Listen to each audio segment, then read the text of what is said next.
This month is National Stroke Awareness Month, and by the time this report is over, 3 Americans will have suffered from a stroke. The CDC says it happens every 40 seconds.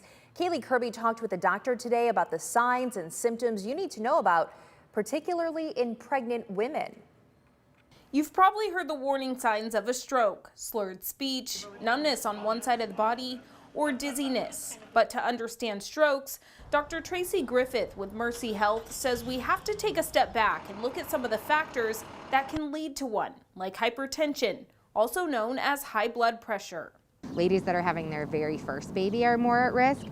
We know certain ethnicities, Black women are more at risk. Ladies that are overweight or have high blood pressure outside of pregnancy are more at risk of this, so they should certainly be aware of it. According to the CDC, high blood pressure is the leading cause of strokes in the U.S.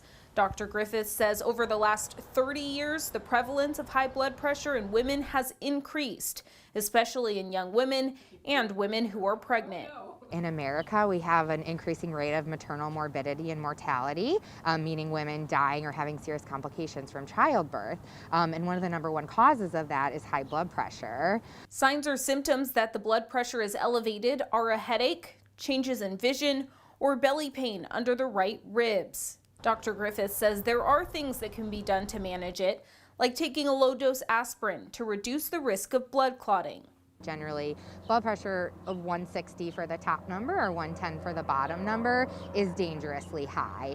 So women that have blood pressure that high can develop those symptoms, which increases their risk of a stroke.